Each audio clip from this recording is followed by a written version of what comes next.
Now that we've learned the principles of friction, let's see how these concepts can be applied to experimentally calculate the forces and coefficients of both kinetic and static friction. This experiment consists of a mass scale, a force scale, two metal pans with different coefficients of friction denoted as block 1 and block 2, an adjustable inclined plane, two 1,000-gram weights, and a protractor. Add a 1,000-gram weight to each block and use the scale to measure the masses of the loaded blocks.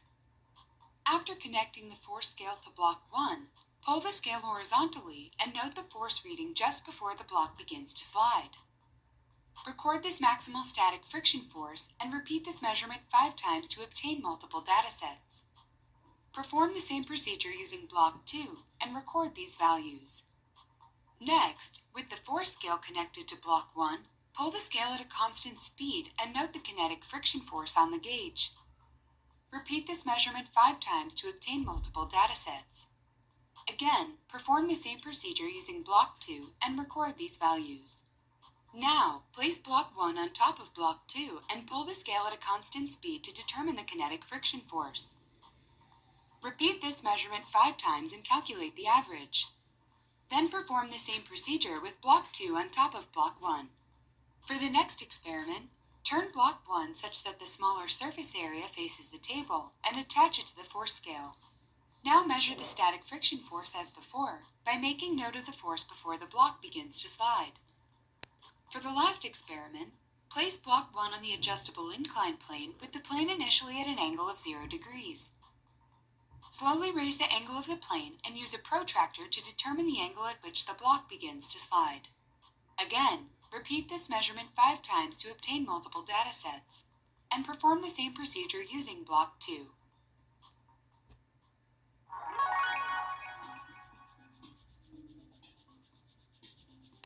For the experiments performed on horizontal surface, the normal force on the blocks is equal to the weight, that is mass times g.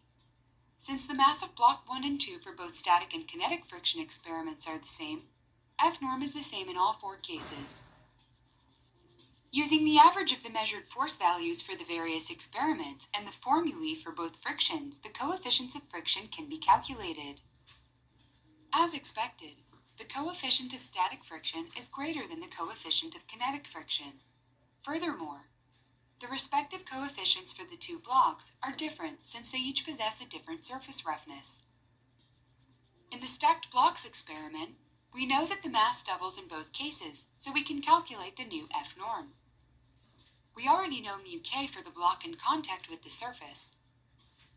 Using this, we can calculate the kinetic friction force, which agrees well with the measured force during the experiment. The friction force measured following a change in orientation of block 1 demonstrated that the contact surface area does not affect the force of friction. The discrepancies between the calculated and measured forces are consistent with the estimated errors associated with reading the force scale while maintaining a constant speed. For the inclined plane experiments, the angle of repose was measured. Using this angle, the coefficients of static friction could be determined, and here the values compare favorably with the coefficients measured from the horizontal sliding measurements. Studying friction is important in several applications, as it can either be highly beneficial or a phenomenon that must be minimized. It is extremely important for automobile tire manufacturers to study friction, as it allows tires to gain traction on a road. Therefore, when it rains, the water and residual oils on the road significantly reduce the coefficient of friction, making sliding and accidents much more likely.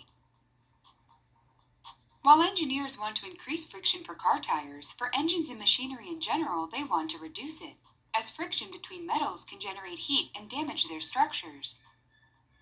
Therefore, engineers constantly study lubricants that may help in decreasing the coefficient of friction between 2 surfaces. You've just watched Job's introduction to friction. You should now understand what factors contribute to the magnitude of friction, the different types of friction, and the underlying physical mechanisms that govern it. As always, thanks for watching.